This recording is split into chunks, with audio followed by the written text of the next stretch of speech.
The last 3 years for me have been pretty much the worst of my entire life. And that includes when I was homeless and when I was in poverty. Those were not picnic years. But 3 years ago, I filed for divorce.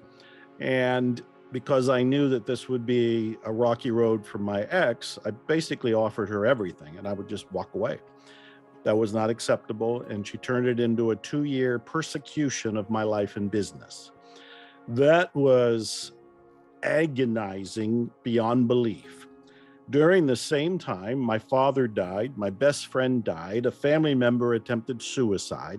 I developed a new relationship with a woman who developed Lyme disease and basically was on her deathbed. I moved into her apartment to help care for her, get her to the doctor and everything while going through grieving, while going through divorce, while protecting myself through a persecution, while being now in a pandemic which took away my greatest income, traveling, being on stages around the world. The last country I was at before the pandemic was Iran.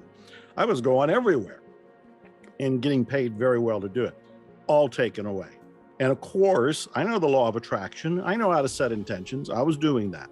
But now I was in a world that I didn't know, the theater of court, of the justice system, which ironically doesn't feel very just. And I didn't understand it. I was perplexed by it, bewildered by it, felt at times like a victim. That's all counter to what I teach. So you can imagine how this was smashing my head up against limiting beliefs.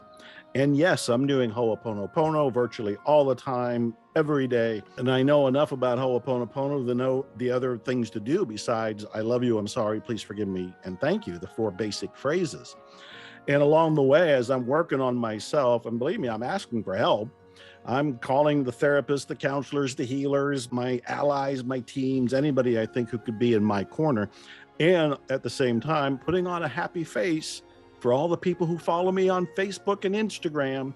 If you look at any of the videos during those days, you'll see a happy Joe inspiring everybody. But what you don't know is right after the camera went off, I might have broke down in tears. And so what was I doing?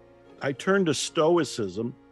In the Stoicism of Marcus Aurelius, the poster boy for Stoicism, he was a Roman emperor. Epictetus, who's kind of the founder of it. And my buddy, Seneca became, his letters, 90 some letters, became counsel to me.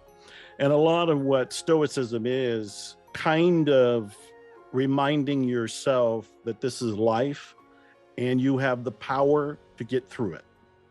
And I'm oversimplifying it, of course. But I remember Marcus Aurelius had said at one point, and he was talking to himself when he wrote this down. He said, if you can endure it, then endure it and stop complaining. And I'd look at myself and go, can I endure this? And I'd think, I don't want to endure it, but yes, I can.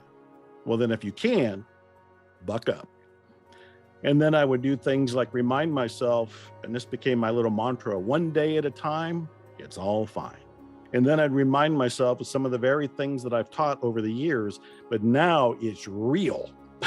It's one thing to talk about, hey, look for the good in everything that's happening. It's another thing to look for the good when your face is being pushed in the judicial system. But I would look for the good and find it.